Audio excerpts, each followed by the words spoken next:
Welcome, Autobots and Decepticons. I am Matthew Flynn, the gladiator of Kaon, and I am joined with Troy Pacelli, also known as Kaon the Klingon cleric, and for the first time on this channel, Netta from Netta's Network. Welcome. Thank you so much. How you doing today? Yeah, I'm all right. Awesome. Yep. Let's first. Lovely Sunday morning here. Yep. Let's first start with history with the two Ronnies. I'll start. So I was first exposed to two Ronnies when I was a kid. Obviously, here in England, we have like an actual channel that shows various comedy shows, and Two Ronnies was one of those that was shown on there. Well, I primarily watched Open All Hours, and I only saw some of the Two Ronnies sketches. Now, I'm curious how both of you discovered Two Ronnies, because obviously you're both Americans, and I wouldn't really expect a British show to be like super popular within America. So let's let Nanette start, because she's actually the one that introduced me to it. Well, when I was a kid, my mother's actually from Lancashire, England. So, I was exposed to a lot of Britishness growing up. And on Channel 11, which is PBS here in Chicago, we would get a lot of the shows. I guess they would be in reruns for us, where because they're shown originally for you, and then several months later, might even be years later, they would finally show up for us. And one of the things that my mom would have me watch is the Two Ronnies, and she would explain things like there's one sketch with Cockney rhyming slang, and she explained what that was, along with Benny Hill. I mean, looking back, I'm surprised she let me watch Benny Hill. But it's like, yeah, I got to watch all that when I was a kid, and I just fell in love with the odd British comedy, because it's not like American comedy. It's totally different. Yeah, and so when Netta and I first started dating, she was kind of sharing all of that with me, and I was already quite an Anglophile, but and of course I got my fix from the same source. I was in Chicago too, and I would watch PBS, but most of my exposure to British television was, Doctor Who. We kind of went over that, and my history with how that,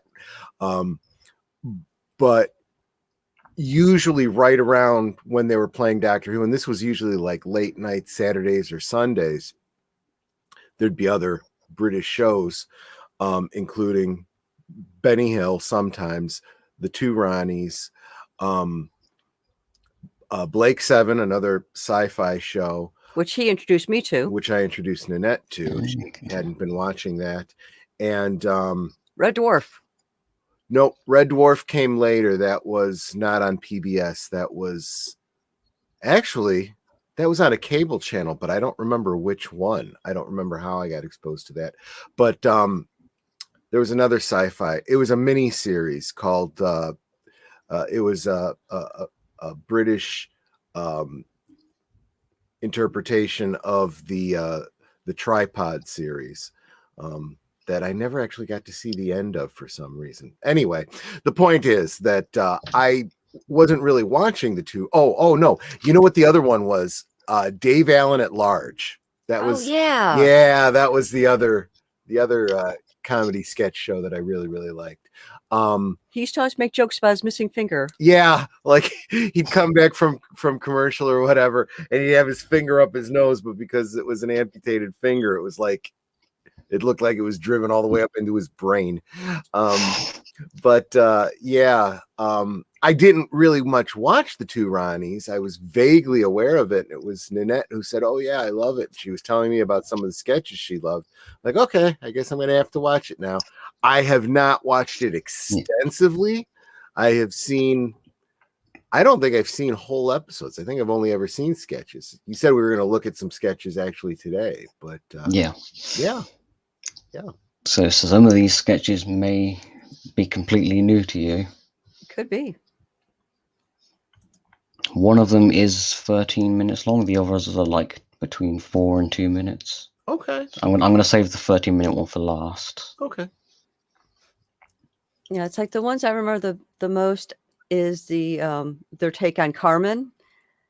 And then there was the one where Ronnie Barker was playing a vicar, and he was using the Cockney rhyming slang. Yeah, which I honestly have never been able to figure out. Netter tried explaining Cockney rhyming slang to me, and I have just never quite figured it out. But then I don't even understand most American slang really well, so Yeah. I'm curious if you had the chance to read the scroll at the bottom.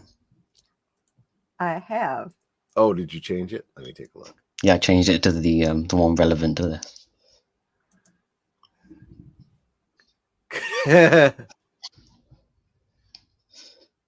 Gentlemen. And this actually is relevant to what I'm about to show. Oh, hold on. This is relevant to the sketch because this one is the mispronunciation sketch, and that's why I've got the scroll along the bottom, because I've purposely misspelled multiple words in that. I see there for watching. Why don't you just pop in and say hi, whoever's there, just so we can say hi back. Right. Let us know you're here. It's very encouraging when people do that. Especially when it's multiple people waiting for the stream to start, which I think is the first for this channel.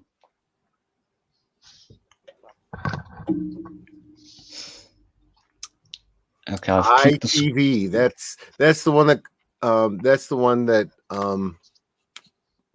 that used to come up with the Thames Productions, right? That opening scroll with the river. Yes, that might have been before I was watching the show. I actually caught a YouTube video that showed the way the Thames production, splash changed over the years. Do. Yeah. Let's hope the audio actually is shared. I suppose you'll let me know if you can hear it.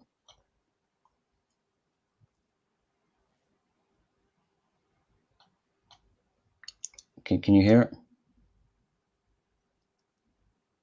He hasn't started talking yet. No, I can't hear it. Okay, so you can't hear it.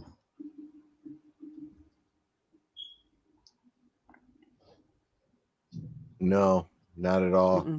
Don't know why. Oh, weird. I clicked the share audio button when selecting this. Okay, I guess I'm going to have to do what I did last week and share the link in the description. Sure. And let everyone else. It's this one.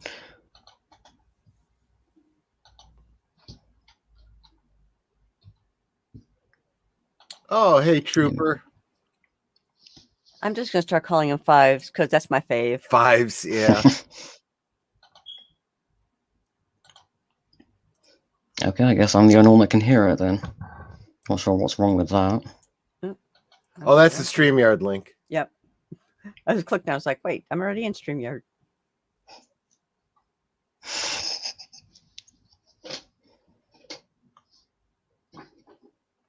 The browser probably just needs a refresh.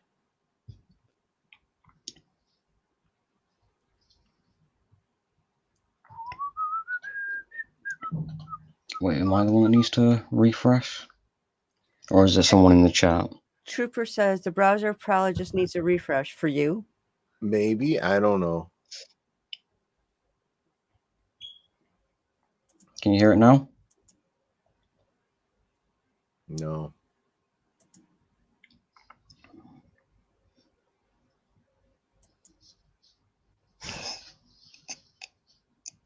Yeah. Yeah, there's no sound. I'll tell you what, without sound, you see the video and you think, this must be a news program or something. Given what he's saying, I'm pretty sure that's what he was going for. Yeah. But they did a lot of segments like that where we're supposed to be like news reporters. Mm-hmm.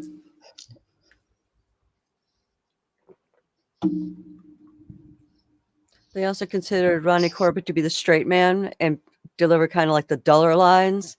And then Ronnie Barker would play off of that. I remember Yeah. my mother saying that she never understood British humor. And I understood what she was saying. And in retrospect, I understand all the more. First, most of what she was looking at was like Monty Python, which is absurdist humor. I mean, there's not much to get there. That's just silliness for silliness sake. But a lot of British humor first was, about current events that are occurring first in England. So if you don't follow the news and whatnot, you have no idea what's going on. Plus, by the time we're getting it in the States, it could be a decade out of date.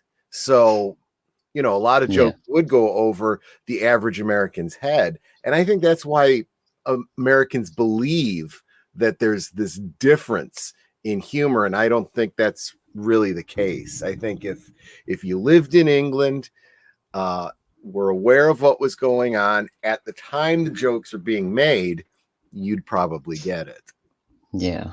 Well, it's also things like I heard that like Hugh Laurie thinks that House is supposed to be a comedy, not a drama, because in England that would be a comedy show. Yeah, he plays it straight, knowing that in his mind it's comical. And honestly, I kind of get it. I see what he's getting at with it because, you can't take the character seriously, but Americans are like, well, he's just a jerk.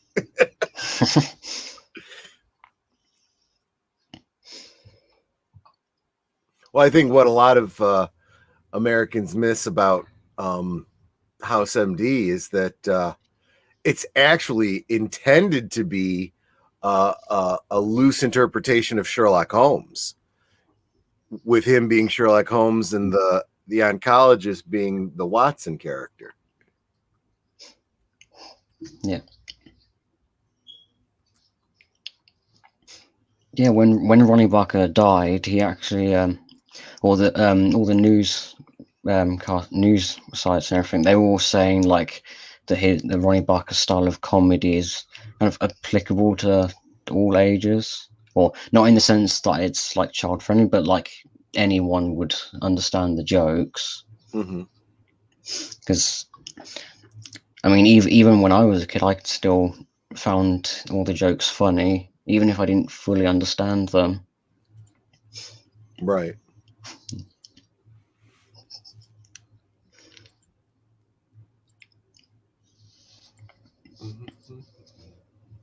Yeah, this really isn't as good without being able to hear it. Yeah. Especially since this sketch relies on the way he's pronouncing words. Well, now he's got those words up on the screen, so it's like, and it looks like it's a foreign language. Yeah, it's funny because while he was like singing that, he was just going, "Oh, what an ass I am," like the beginning. If I go, so you can, because obviously when he's mispronouncing these, you have to really listen to what he's saying.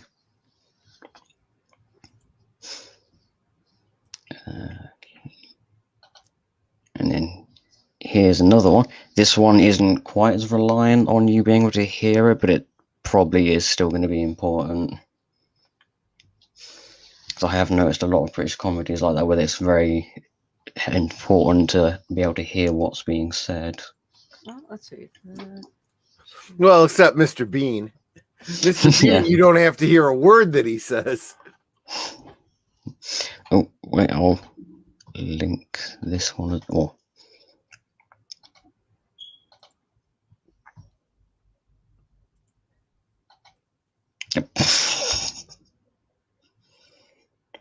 I could drop a link for it, but I don't have a wrench.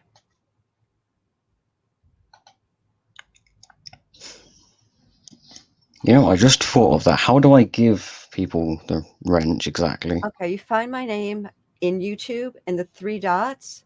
You're gonna click on those and it'll say make moderator.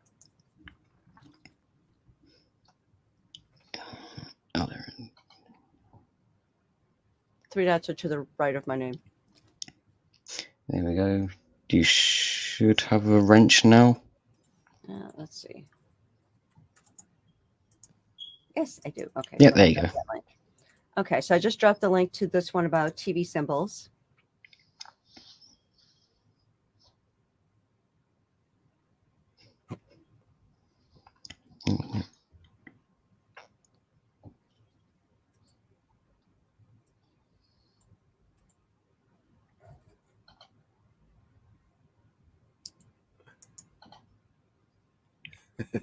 Give everyone a chance to get there before we start it. Oh Troy's yeah, already ahead should of we us. start it all together at the same time? Like, Well, yeah, it makes sense. okay, Yeah, seeing as we can't share the audio. okay.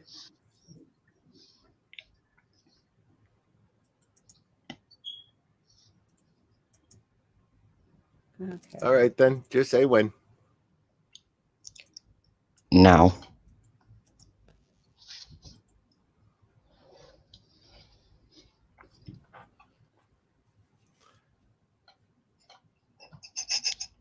Yes, very handsome.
Yeah, it doesn't look a bandage on his face.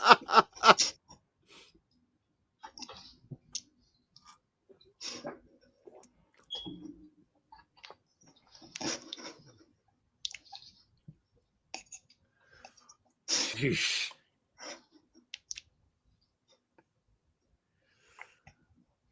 Live studio audience, he knows how long to pause.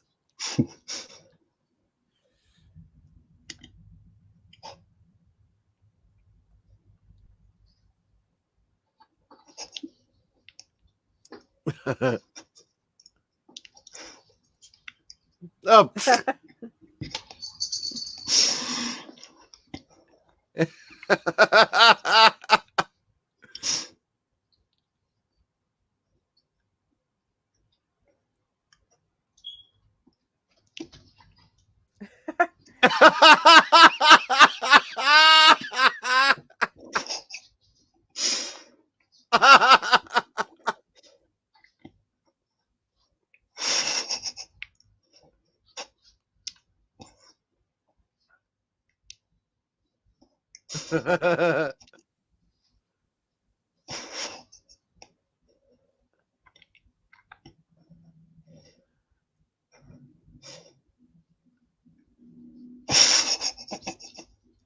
Oh gosh.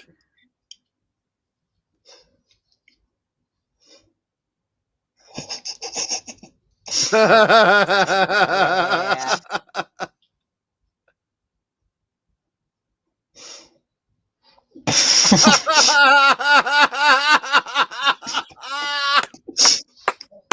Because this is ITV.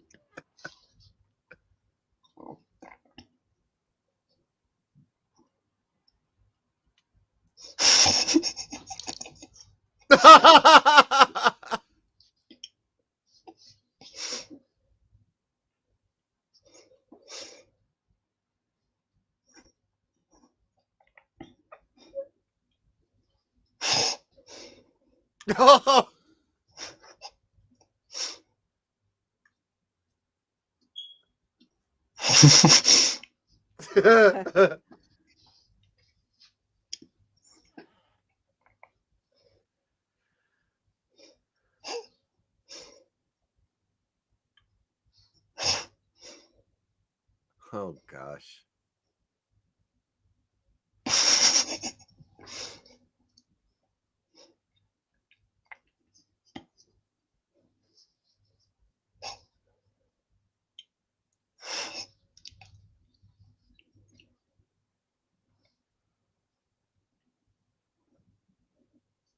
Picket fence.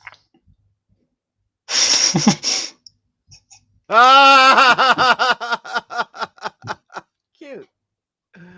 Oh, Yeah, I my hadn't seen that gosh. one before. Oh. I also love the rapid fireness of it, because if and this is very common in especially older comedies, throw out a whole bunch of jokes, scatter volley, and that's okay if one doesn't land, the next one will, and you know, by the time you're done laughing at one, you can start laughing at the next one.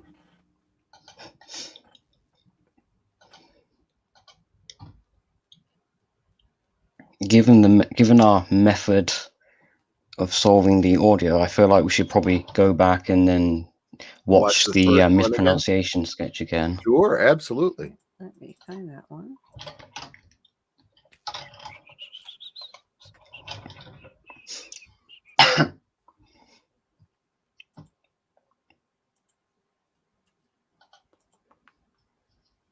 And I'll drop that link in. Okay, so I just dropped that link in.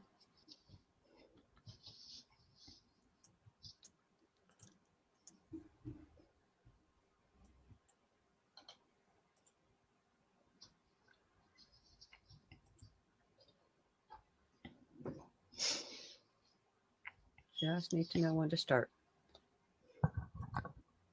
Okay. When you're ready. I'm ready. Now.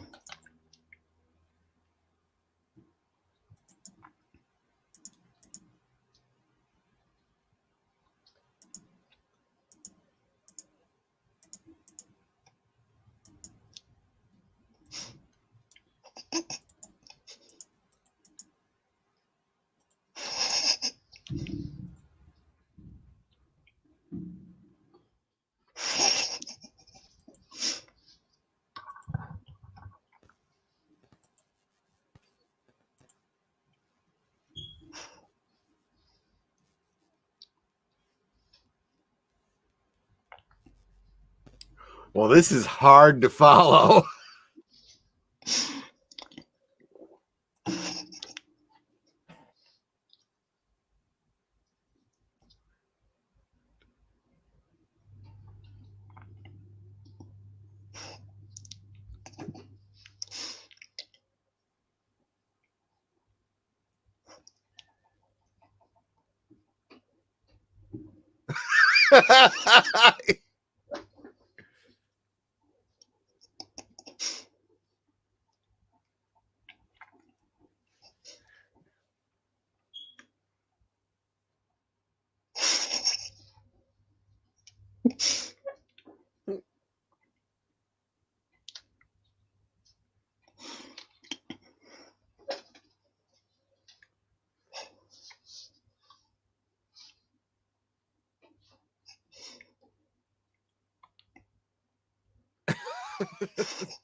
Like I said, the timing is Yeah. perfect.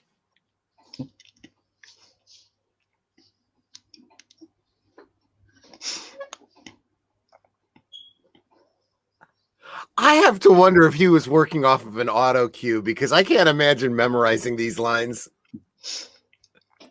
Oh, he probably had a teleprompter in front of him. Yeah. Although whether it was saying the correct spelling of everything and then he was just mispronouncing everything, or if it was already like written incorrectly on the prompter.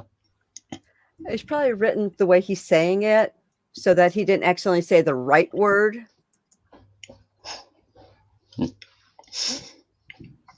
Yeah, that would be the easier option.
I do love that sketch, just for the pure like comedic potential of it, because everyone mispronounces words every now and then, and it's pretty much always causes some kind of joke. What makes it challenging is he just keeps moving along, and sometimes you got to stop and think, what did he mean? Oh, I get it, but he's already way on to like 2-3 phrases later.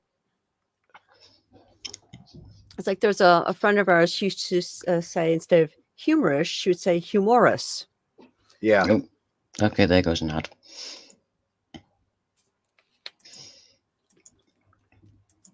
Okay, there we go.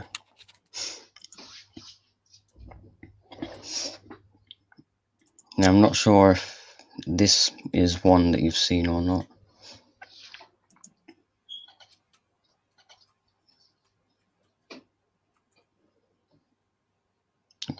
That one's called Mastermind?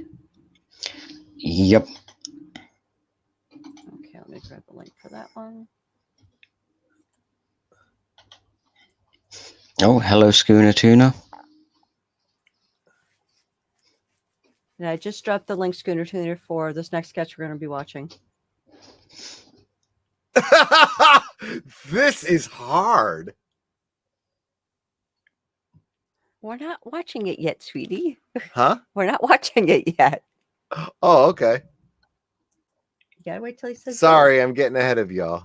Oh, did you start watching it already? Yeah. Well, that's good because that'll allow me a chance to. Again, it's similar to the previous one where you got to think. You really got to think to catch up with what's being said, and I don't even know how they do this. They must have it all written out and just follow the script, not think too hard. I believe Ronnie Barker wrote a lot of the sketches in the two Ronnies. He was also a writer on a couple of the other comedy shows that he was on. Like, of course, Open All Hours, Porridge. Can't quite think any others. He's been in a lot of other sketch comedies. Actually, a lot of people will say Porridge is his best work. Okay, let us know when to start. And start.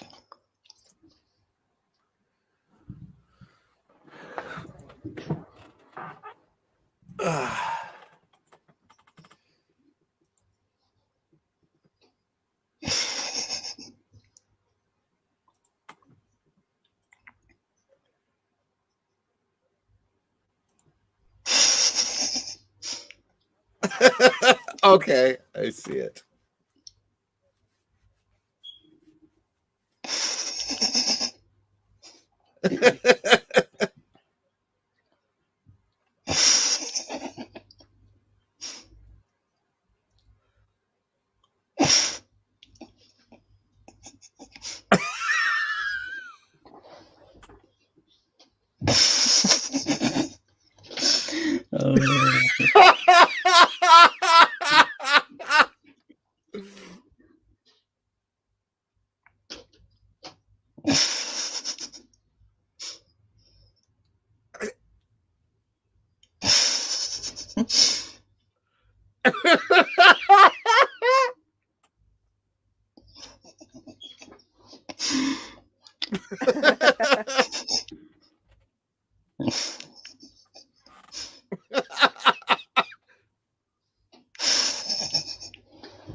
Oh my god.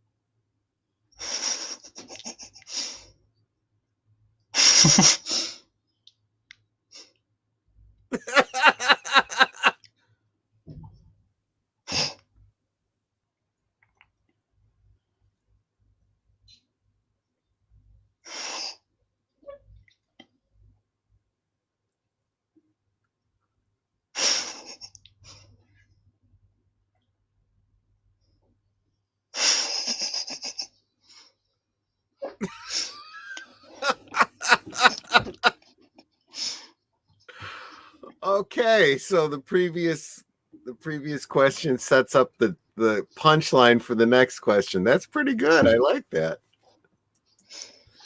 Okay, and that's very clever. I mean, that requires a good deal of thought. Not the sort of thing that you could improvise. You have to have that planned out. Yeah. Yeah, because otherwise the answers won't make any sense for what he's saying. Exactly. So. And they're meant to not make sense in a certain way. That's really good.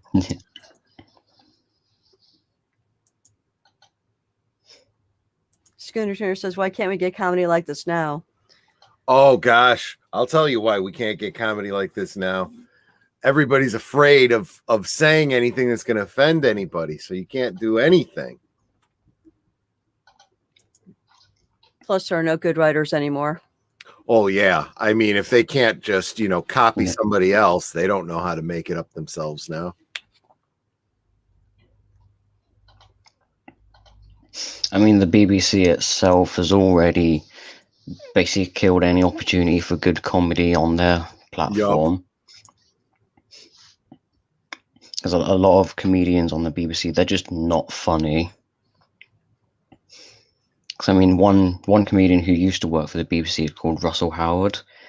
He used to be funny a couple years ago, but nowadays he's just not funny because most of what he's saying isn't even jokes. It's just him taking the opportunity to start talking crap about Donald Trump. Yeah. That's literally all he does. And that's what gets me. It's like, how are other countries talking about our president like, they know him, either they like him or they don't like him. It's like, he's not ruling your country. Maybe you want to get your own house in order before you start casting aspersions at others. I mean, that is what I would expect from the BBC nowadays. Yeah. In fact, a few conservative MPs over here have actually started calling out the BBC for being too biased. Yeah, I mean, I should think that the whole idea of it being, publicly funded ought to kind of necessitate that they be less biased. Yeah, because one of the charters for the BBC is to be unbiased, and multiple people, not just conservatives, but just multiple people have found them to not be unbiased at all. I mean, Well, and it's very simple. This whole funding situation is going to destroy them. They're going to have to start caring whether people want to support them or not. yeah, I mean the what was it? I believe it was the something to do with the billing for the BBC is going to be changed. I believe that's the way people actually like pay for the BBC services and The everything. whole licensing thing. Yeah, my Yeah. understanding is that it's not going to be an automatic thing. You're going to have the option to say, you know what? I don't watch television anymore. I receive my news and my information elsewhere. Therefore, I do not wish to continue to pay for a license. And Yeah. I understand that people are by droves canceling, and BBC is going, well, how are we going to continue to function if we can't get funding? Yeah. I mean, like Troy and I haven't watched actual real television in over a year, and we don't miss it. We don't have cable television anymore. We don't have an aerial on top of our house. So what we watch is streaming, and we don't pay for any streaming services. We have the internet, so I can get what I'm looking for. And most of the network channels have their own commercial streaming service. So like, well, I do pay for one streaming service. It's called Philo. And it's $20 a month, and it's so I can watch my Hallmark channels. Right. And I watch Hallmark. Yeah. And that's basically the equivalent of paying for basic cable, because it's the same kind of channels that you would get on basic cable. So, but the difference is you can have it on your mobile device. You could have it on your TV if you want. You can have it on your laptop, your whatever, instead of having to be at home watching something on the television, you know? Yeah, I mean, I've not watched actual TV in at least 2 or 3 years now, because all of what I watch is on YouTube, on a streaming service. And or I just watch honestly the don't DVD. care about anything that regular television is putting out anymore. In fact, after the long break because of the coof, we didn't even know that certain shows had come back. And then I hear the guys on Midnight's Edge talking about The Rookie and how it's gone, way left, woke. And I'm like, okay, well, then I really don't need to waste my time going back to that show, do I? Yeah. I'm just tired of being preached at. I want to enjoy a show. I want to enjoy the drama or the comedy or the whatever. I don't need to tune in to somebody to preach at me. I get enough of that elsewhere. Yeah. I mean, the only streaming service I have is Netflix and Shudder, which is a horror-themed streaming service, because Netflix just doesn't have that many horror films on it. Yeah. Actually, I think Netflix has the lowest number of horror films, and then there are other streaming services that offer way more. And there's actually a lot of good free services, like we've talked about Tubi and stuff like that. And yeah, they put commercials in, but it's free to us, as long as you're watching it. And yeah, I've kind of enjoyed that. So yeah. But yeah, it has gotten to the point where we have to watch these older comedies like this in order to get a laugh, because there's nothing funny about the comedy of today, because it's just bland at best. or very blunt. Yeah. Like I said, it comes off as preaching, and I'm sorry, I can't laugh at that. Okay, you got the link up? Yep. Okay, is everyone ready to go? Yep. Okay, now.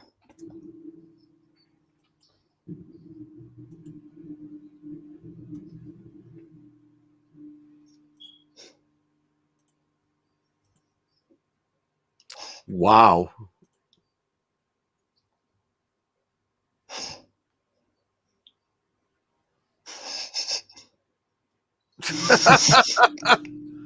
Duh.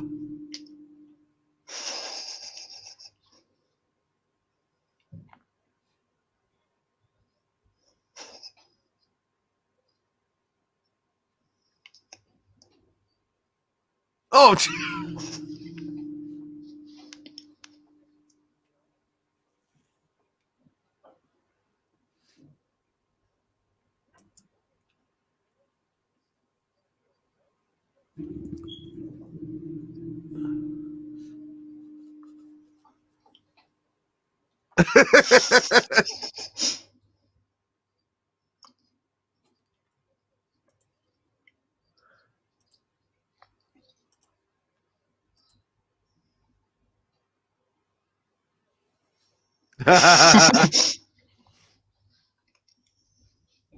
Two across.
Wow. Gosh.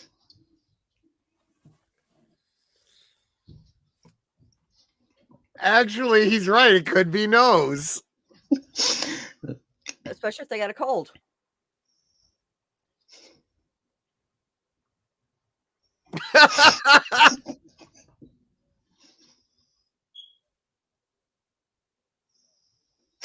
Co-op.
Oh.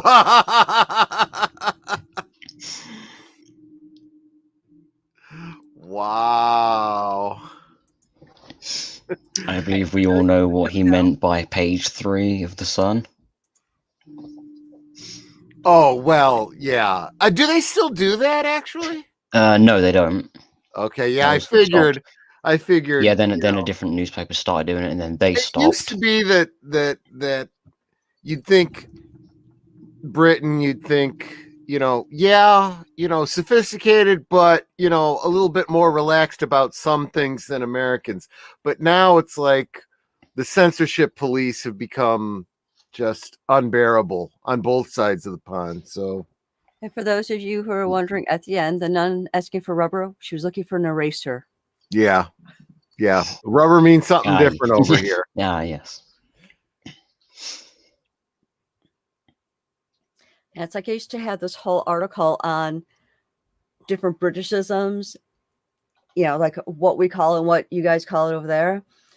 And I don't remember who wrote it. I want to say it was Irma Bombeck, who was a writer here in Chicago. Well, she wasn't in Chicago, but I mean, she was here in the States. Yeah. And I can't even remember half of it. But it's like, comparing like a boot in a bonnet to what we call them and things like that. And like a lift for you is an elevator for us. And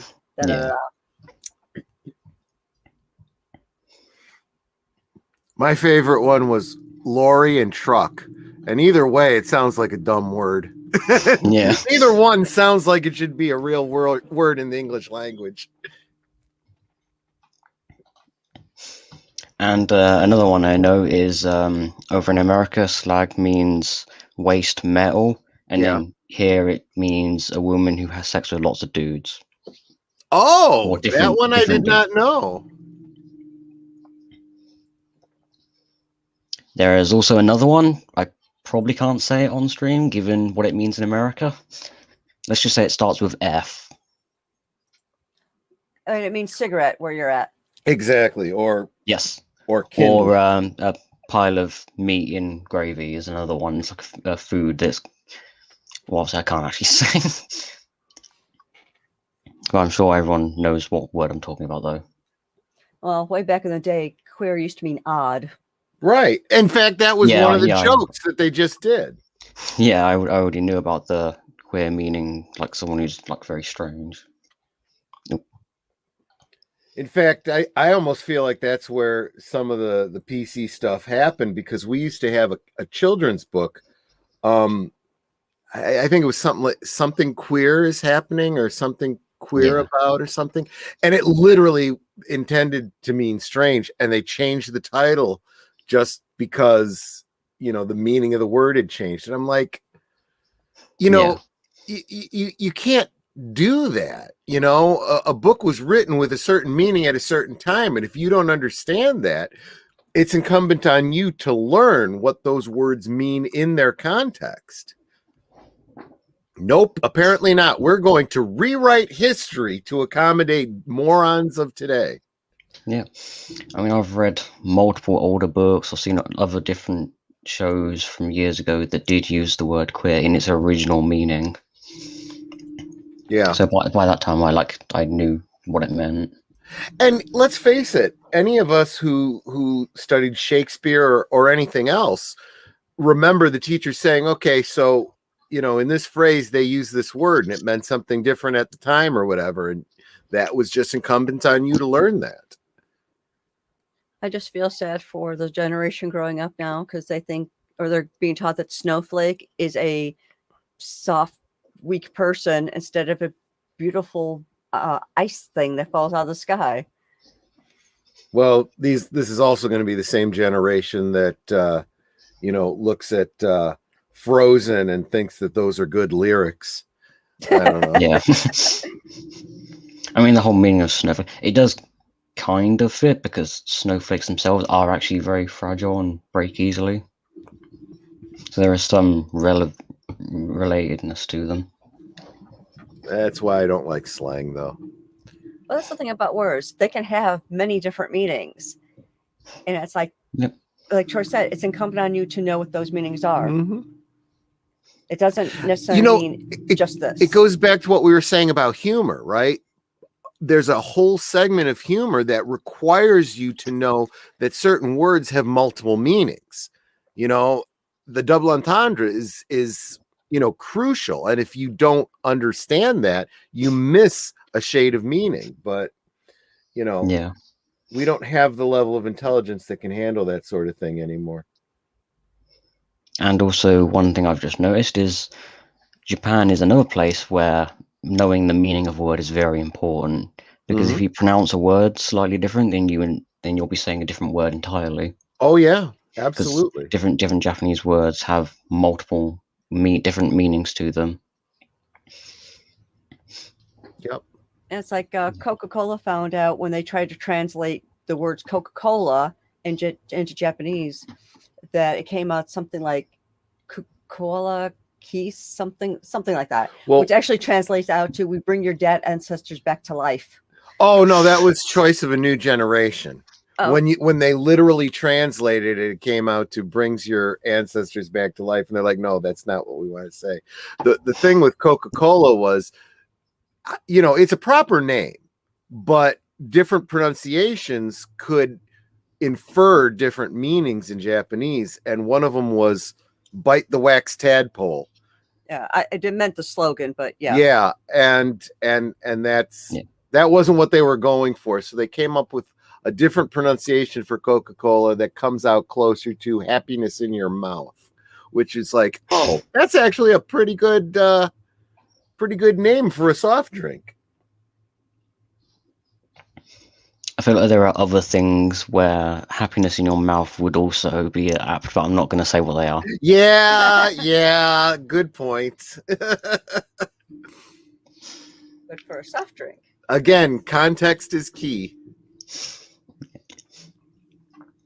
And another thing I noticed is a Japanese style of comedy. Obviously, most people outside of Japan think it's like slapstick, but it's actually more focused on like what's being said and like the context of the words. Very similar to British comedy, which I've noticed is another thing on a long list of similarities. I should probably just write a list out of just all the things that are similar about the UK and Japan. That would be interesting. Because I've every time I look deeper into that topic, I find more similarities.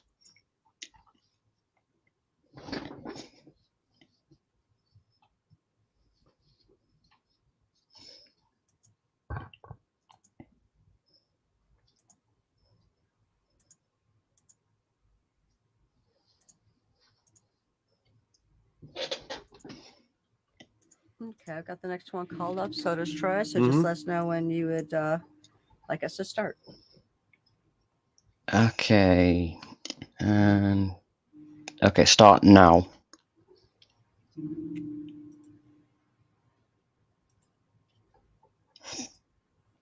Oh.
Oh gosh. That's not a pigeon.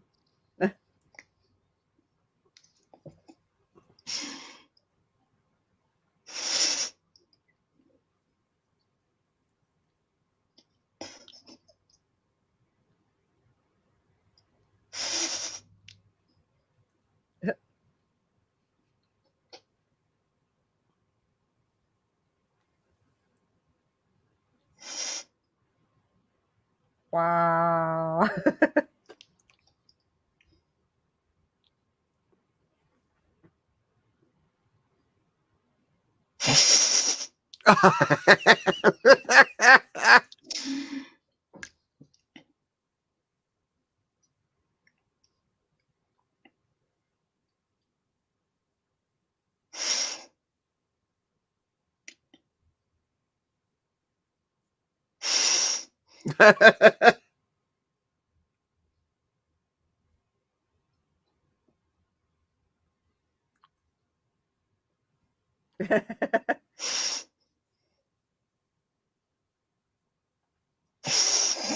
Oh gosh.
Oh gosh.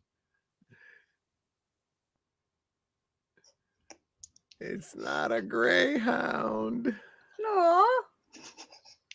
He's not walking the dog. He's just kind of He's dragging the dog. Yeah. I think right at the end there, it actually did start walking by itself. It was just a tiny little thing. That's hysterical. That's just hysterical. Did you notice that he poured that ale into a cup, but he didn't drink it? Like he brought it up a couple times as if he was going to, but he never actually drank any of it. Yeah, I noticed that. Not sure why he even did that. Well, he's supposed to be, the working man. You come home, you have an ale.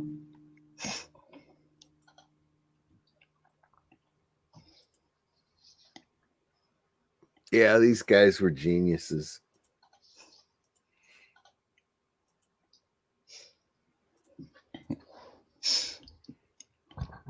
Yeah, I love the fact that he was using pretty sure it was a Cockney accent.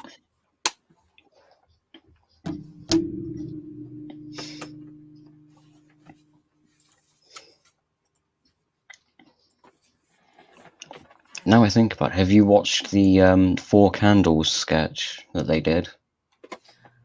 If I did, I don't recall. Okay, I'll have to bring that one. I'll bring that one up after this one, because that one is very based on like the different accents and misinterpreting words based on like the accent.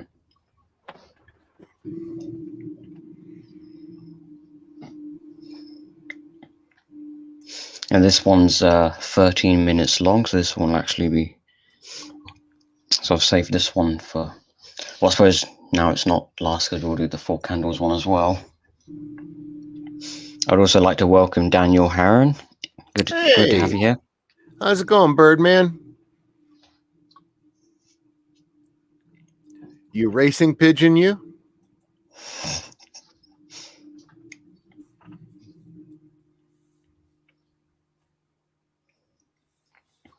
Okay, you ready to start this one? Yep.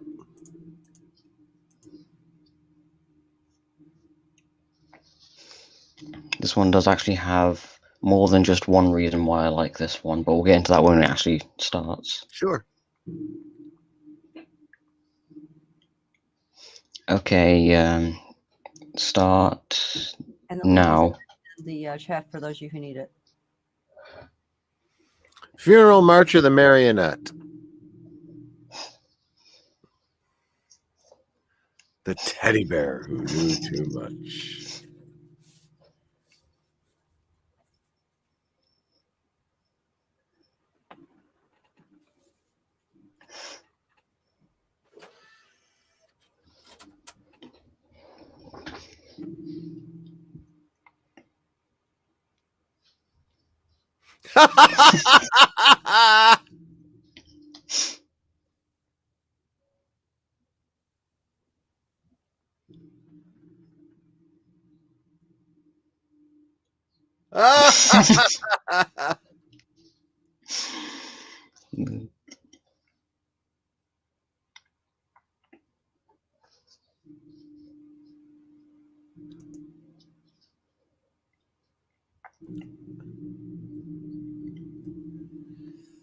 Oh, Jenny Agutter. That would be the reason why I like this one. The only other thing I've seen her in is Logan's Run. I'm pretty sure she's been in other stuff as well.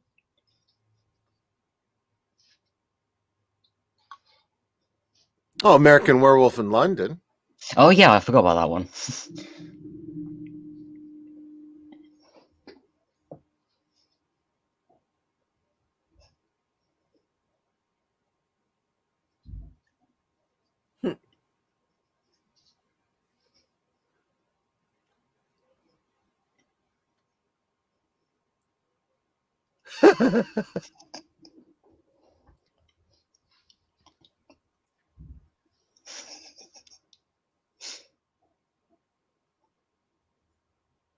You would not have been able to see that from the keyhole.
Oh gosh.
Yeah, as soon as he said, "Tell me about it," I knew he was going to say she's going to talk about the brandy.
They left it laying there for a couple days.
Sure, you can see the striations from looking down the barrel. Yep.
Because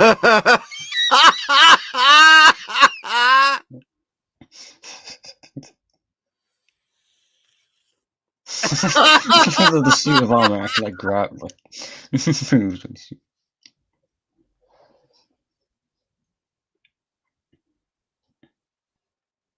She's a crack shot, she is.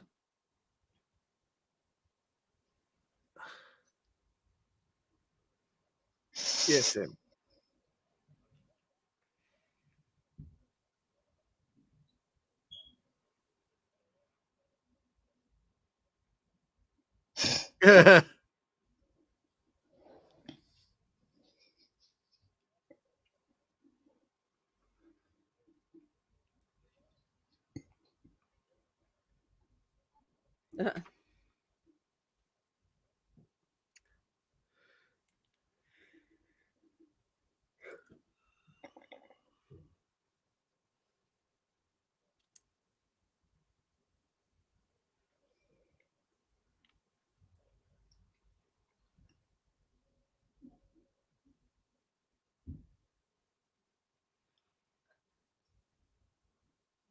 I like her hat. His hat. Yeah. And if Sound Engraver's watching this, that's not his real hair.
The trampoline.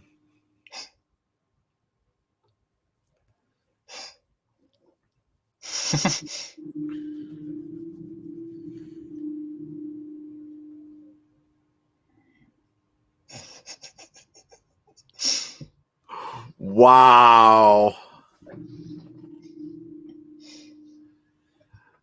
Brilliant. Absolutely brilliant. That actually just reminded me of another difference between America and UK. We say yard, and then you say, goddamn, this is for garden and yard. Yeah, when we say garden, we specifically mean, you're growing vegetables or flowers. Yeah.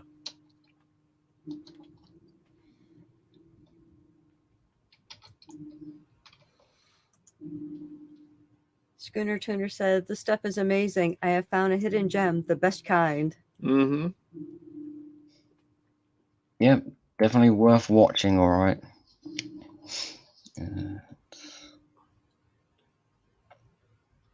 Let's go with this one.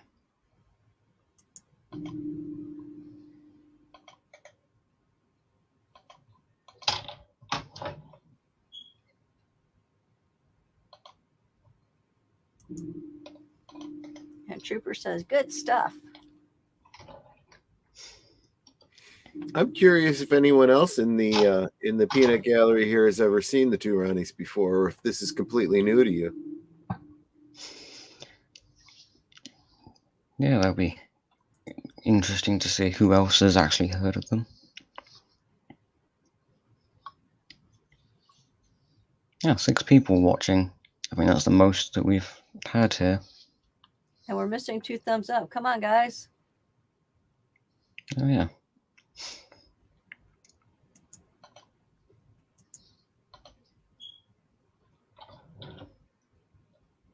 And if you haven't subscribed yet, make sure you do that too.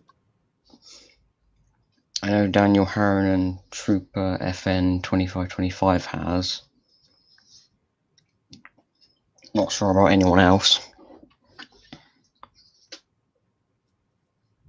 Well, I'm subscribed. Troy's subscribed. There's 4 of us.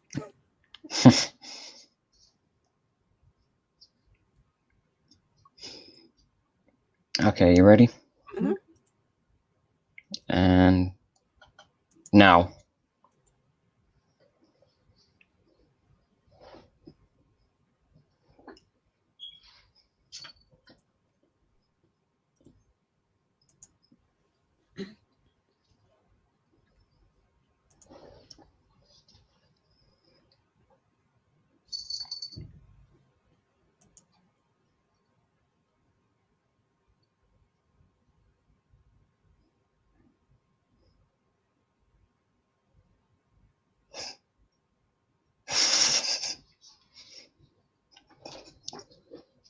Oh.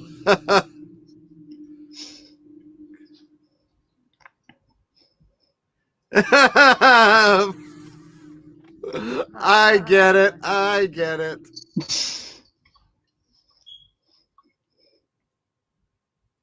Is that what a typical shop in England looks like? A general store would, but not every store.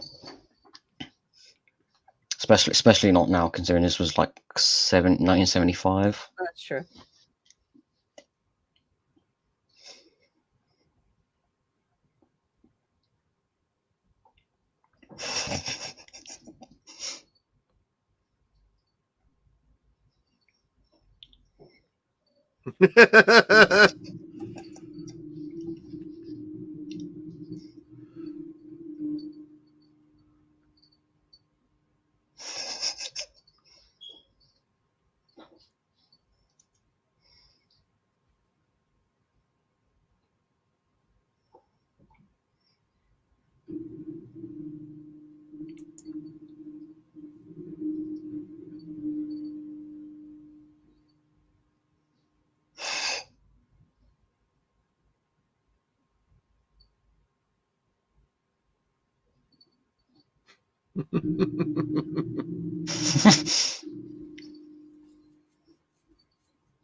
This could go a couple different ways.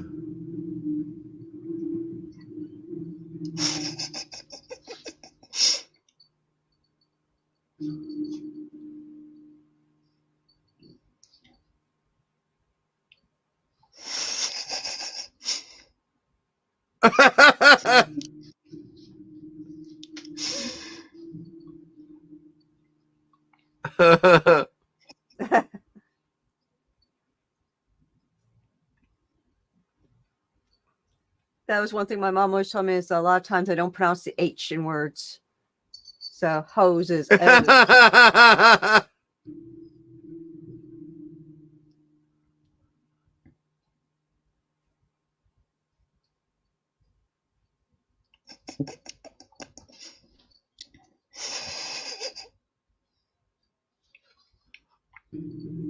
Oh.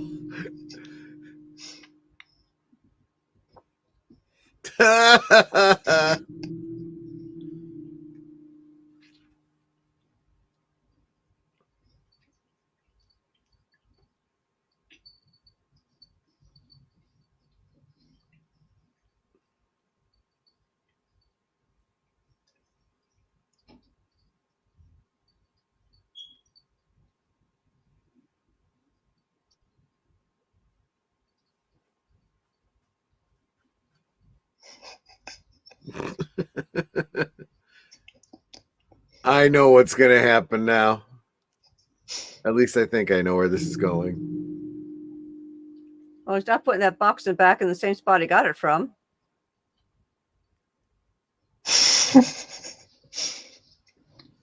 I knew it. I knew it. Well, you're a little bit ahead of me.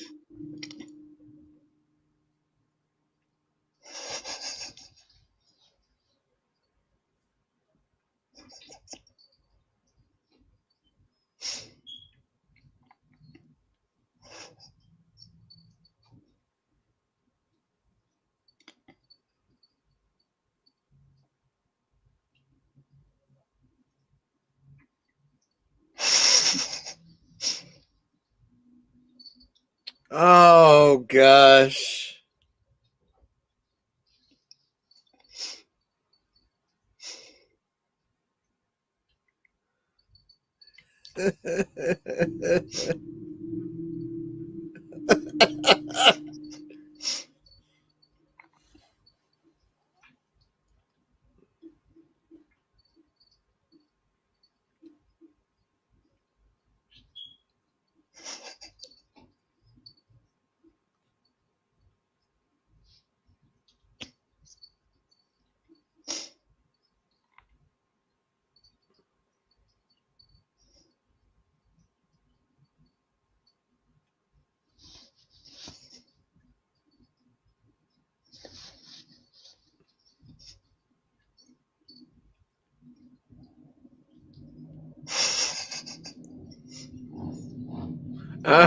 That's what I...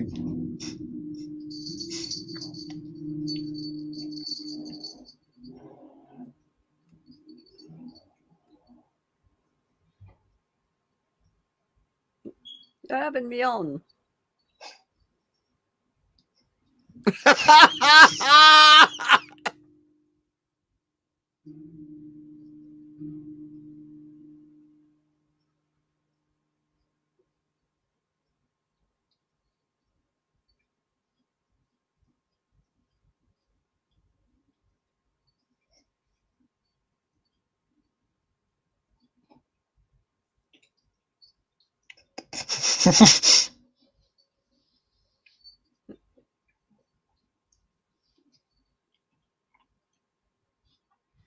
Wow.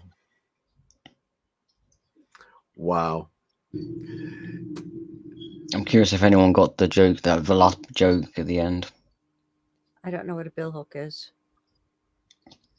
I was thinking more along the lines of, because of his accent, what it would sound like he's saying. Oh, got it.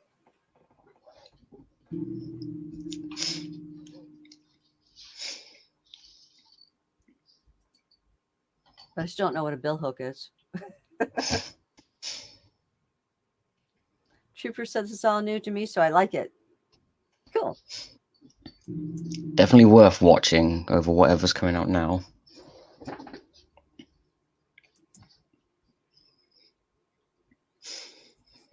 Yeah, Trooper, you can actually just look them up on YouTube, the two Ronnies, and you can watch a whole bunch of the sketches, which is what we're doing right now. I believe you can also buy the DVDs. Oh, probably. I believe it'll be put out by the BBC. Although, given how the BBC is now, it's not likely whether they will put out any new DVD version of this. Well, and see, this is what I was going to previously. They're going to have to start really considering how they're going to make bank, and marketing is a great way to do it. They need to start putting out the material. Yeah, it's like more and more people are being like being Troy and not watching TV at all. So it's like they're gonna, if we had to pay for TV, they'd be losing that money. Yep. Yeah.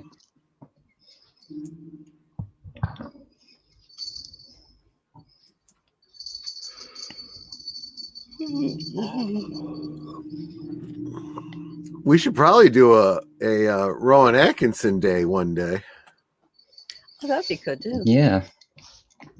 I know a while ago he was, I think it was, I don't know what it was specifically, but he was like advocating like free speech and Oh yeah, people like just being allowed to just say whatever they want to each other. And that way, whatever people are saying, it won't be as offensive because it will have lost its power. yeah. He's a very intellectual individual, and he's had some very smart things to say about a number of topics. Yeah. And I don't really know what his political opinion is or anything like that, And it but doesn't I'd matter. rather not know. Yeah, It's like Keanu Reeves. I'd rather just not know what his specific opinion is. right.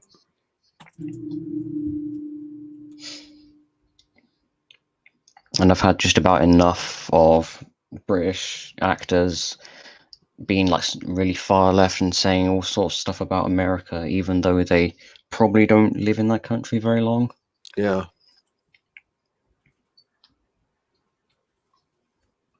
Well, I'm sure that. I mean, as annoying as it is to us, it must be even more annoying to you, because it's like, why do you care? Why do I care? I don't care what's going on over there. Yeah, that, especially when it's specifically comes out in relation to the actor that's specifically advertising a TV show they're doing. Yeah, It's like that has nothing to do with what you're advertising. right.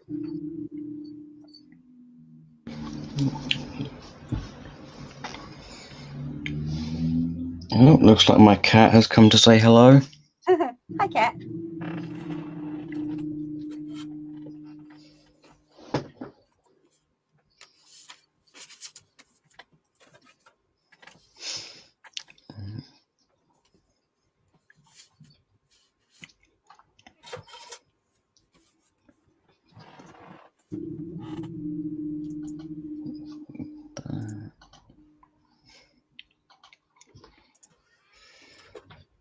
Oh, okay. Looks like he's trying to climb up onto my lap. Oh, that's sweet. What kind of cat do you have? Yeah, my cat's name is Casper. I actually have two cats. The other one's called Tigger. And yes, they are both named after very old animated characters. Well, Casper the Friendly Ghost and Tigger, of course, from Winnie the Pooh. Mm-hmm. Yep. Because when I was younger, both those two specific shows I would watch. Because I had them both on VHS. Oh, come on, turn around. I used to read the Casper comic books when I was a kid.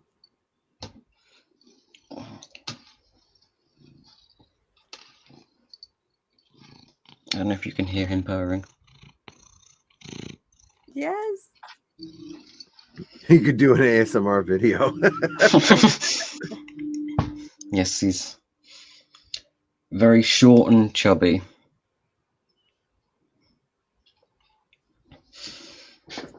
Although both my cats are different in the fact that one of them, it takes a lot to make him jump, and then the other one, it takes no effort whatsoever to make him jump.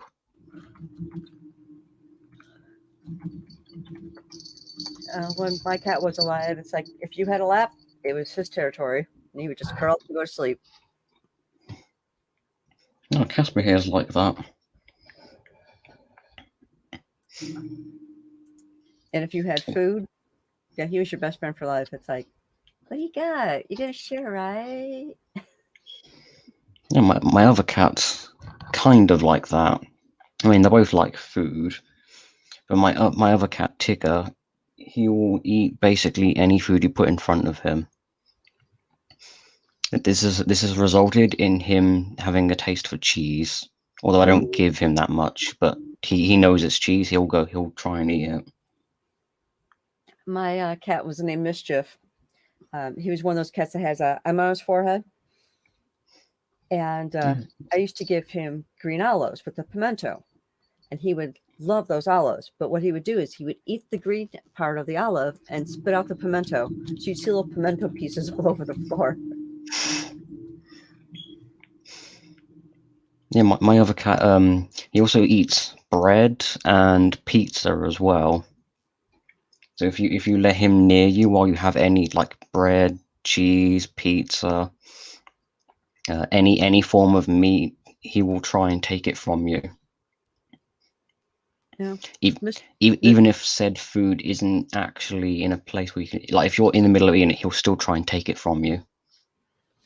Oh yeah, Mischief's used to, like, if you're sitting on the couch and you're trying to eat off a plate, he'd jump on the couch, put his paw on the edge of the plate and try and like pull it down. And it's like, get your paw off my plate. I'm trying to eat here. And he used to love pasta.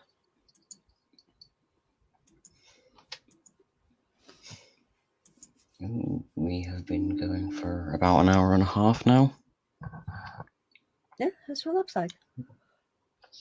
Yeah, I think we'll keep this going a few minutes longer.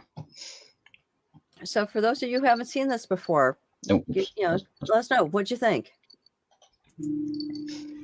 Yeah, I'd love to know if anyone else here has watched Two Ronnies or any other comedy show that Ronnie Barker has been a part of. Yeah, that's the only one I know is the Two Ronnies. But I know that he did start off in vaudeville with Ronnie Corbett. They had two separate acts, and they met while doing that, and then decided to partner up. And it was like Ronnie Corbett doing those kind of bland lines so that Ronnie Barker can throw in the funny line and play off of it. Yeah, I believe back in 2005 when Ronnie Barker died, Ronnie Corbett did say that he viewed Ronnie Barker as the more talented of the two of them.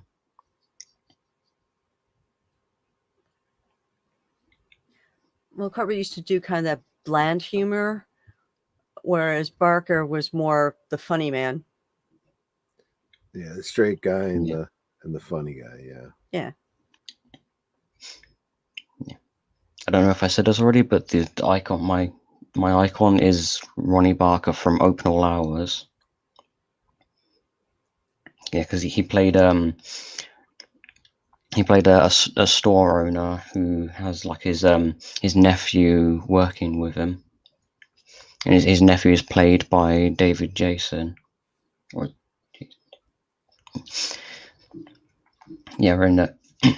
And he would have like a speech impediment, so he would like say like a word but multiple times, or he would like stretch out the word, and a lot of the jokes would come from that.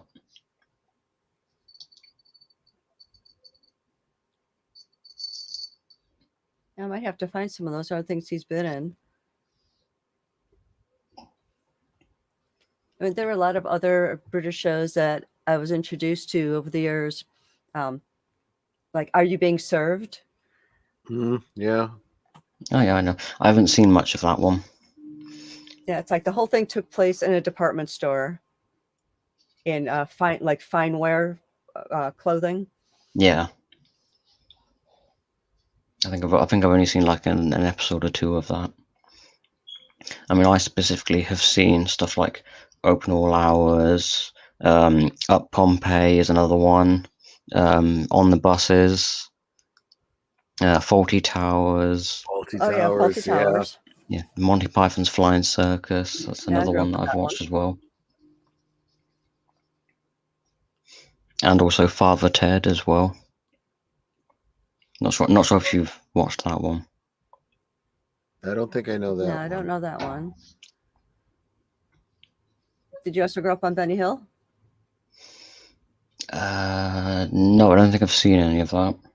Oh wow, good stuff. Some of the same kind of humor as the two Ronnies, to be honest. Last of the Summer Wine. No, I don't recognize that one. It's kind of a dramedy. It's about a bunch of old men. Oh, what's the one that you like that's set in Port Wine with the doctor? Oh, Doc Martin. Doc Martin. And I can't. The only way I could say that is with an English accent. Yeah. So it's Doc Martin. Doc Martin. I mean, that sounded more somewhere along the lines of either Irish or Scottish. Well, it's supposed to be Welsh. My grandfather's Scottish, my grandmother's Welsh, and I do have some Irish, but it's just a little bit. Yeah, I only have a little bit of Irish in me as well. Because my dad was half Irish, and then my granddad on my dad's side was fully Irish. And on my mother's side, we were English. I think the female lead in that, it might be Irish. In Doc Martin. She's a school teacher.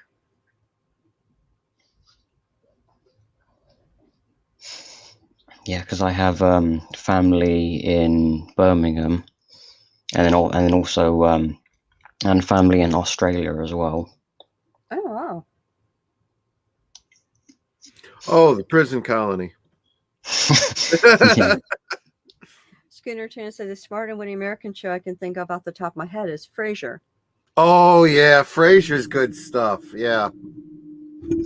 Yeah, I've watched some of that. At first, I wasn't even aware that was American when I first saw it. The accent didn't give it away. Yeah, it's one of those things where, because there are multiple American shows that I watched when I was younger, so I was kind of used to the American accent, and kind of after a while it just sort of faded in. I didn't even notice. Yeah, I've done that with some British shows too.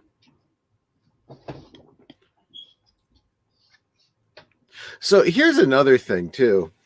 There's a lot of British comedies that were picked up by American television and redone.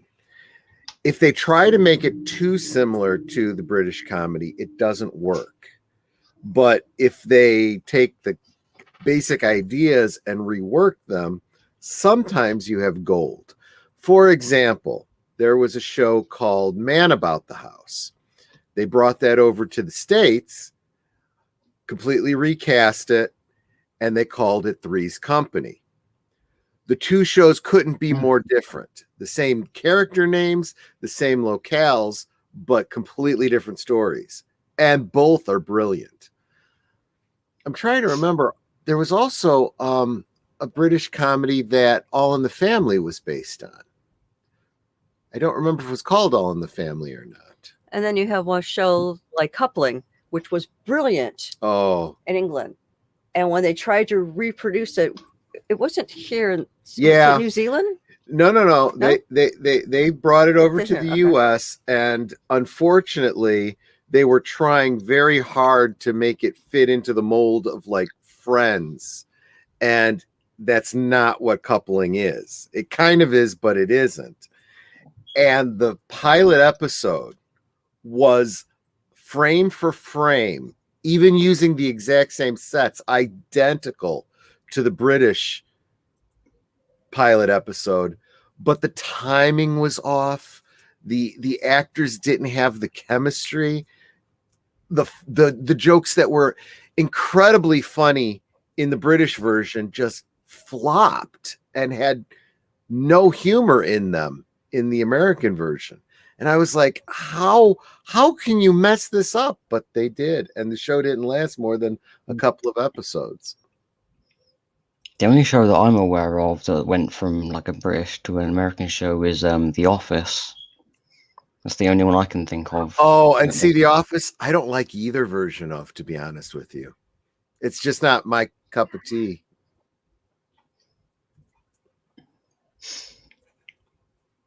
Although I like Ricky Gervais and I like Carell, you know, I don't care for the shows themselves.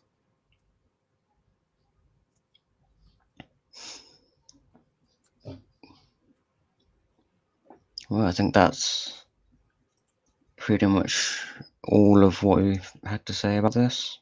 Yeah, good show. I think and this was what I had always envisioned, you know, anyways, just this idea of exposing people to some new shows, some new. Just give me a minute. Let's go downstairs.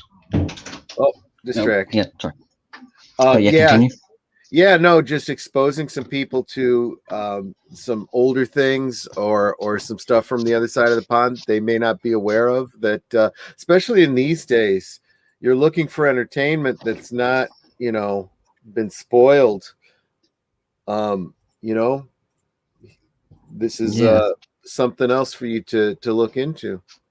Yeah, great. I appreciate my wife for having exposed me to the two Ronnies. I definitely do appreciate all the people in my life throughout the years that have introduced me to British television. Otherwise, I wouldn't have known about it here in the States. And I've had to seek it out. I'm thankful for the internet now, which makes it so much easier. Yeah. Oh, absolutely. And of course, I learned about different British shows from my husband, friends of ours that have mentioned something, and it's like, oh, I don't know that one. Let's check it out. And some of them are just absolutely brilliant. Like, I love Red Dwarf. It's funny and strange, but and occasionally poignant, you know. Yeah. Yep. Yeah, I think that there was actually I was saying, just for you, it's probably just some stuff from your childhood. Yeah, I mean, a few of these older shows like Red Dwarf and Open All Hours, some of them have like more modern interpretations, like where they've returned to those and like tried continuing them in later years. Yeah. Although they're not bad, but I think it's just the magic of the original just isn't there. Yeah, I mean, there has to be a reason to revisit, not just because people miss it. I've noticed that British television does tend to do that, though. You'll have multiple seasons, but there could be a couple years in between. You know, for American television, it's no. If there's another season, it is the next season, or you're not going to be seeing it. Yeah. Because I mean, Open All Hours, the newer show that came out a few years ago is called Still Open All Hours, and obviously because Ronnie Barker's dead, he can't be in it. Right. So instead, they have an older version of Jason David's character taking his, like, filling his role. Mm.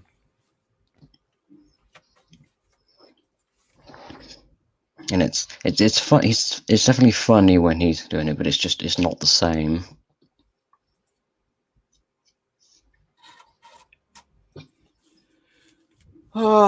So next week, Ben 10 season 2. Yep. Okay, I've got it. I will watch it throughout the week, and I will be caught up. Yep. Actually, now you bring that up, I was not aware that Nanette watched it with you. I'm kind of curious what she thinks of it. Well, then I'll pull her in next week too. Then. Yeah. Of course, she'll help me remember. Are we caught up on the show? Oh no, let me put that on. Seriously, she does that. Yeah. Okay. Are there any more episodes of Ben 10? Oh yeah, I guess there are. Okay, well let's watch that. All right. What else? Yeah. Do you mean after next week? Oh, I suppose we could look to future weeks too. Sure. I think maybe if we do reviews of like the seasons of Ben 10, instead of having it be like a week in between them, have it be like 2 weeks instead.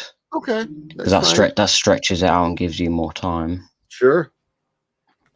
So, So- instead of after whatever we do after next week, instead of then doing Ben 10, if we then do something else, then Ben 10 after that. Sure. So we'll have to do something else. Obviously, there's still more things related to Transformers that we can talk about. As I mentioned on your stream on Friday, there is definitely a complicated topic when it comes to female Transformers. We can save that for when we next do a Transformers stream. Absolutely.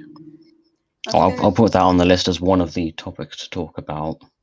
Schooner Turner says Ricky Gervais is a comedian who is unapologetically glad he is offending everyone, especially those who think there means any sort of criticism. He loves going after them. Yeah. Because I think he's as tired as everyone else of this ridiculous censorship BS. And when you have someone who's clearly, left leaning, starting to speak out, that it's getting bad. Yeah, especially with his speech at the Golden Globe. Yeah, that was brilliant. Yeah, and it basically fell on deaf ears because I forget who it was, but someone came up and basically did everything he was wanting them not to do. Basically, immediately afterwards. Yeah, which was cringe and hysterical. But anyway, well, all right then. Oh, that was fun. Yep, I definitely enjoyed sharing various clips of the two Ronnies and talking about them. Yeah, I hadn't seen any of those ones. At least I don't remember seeing them. I did not realize the show had lasted for so long. I didn't realize there was so much more out there. So I'll have to look into that. Yep. All righty.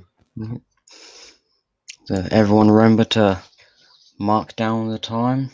Obviously not for now, like almost 2 hours earlier. Yep. And come on back tonight for Geeky Geezers. 8 Central, 9 Eastern, and even later still in the UK.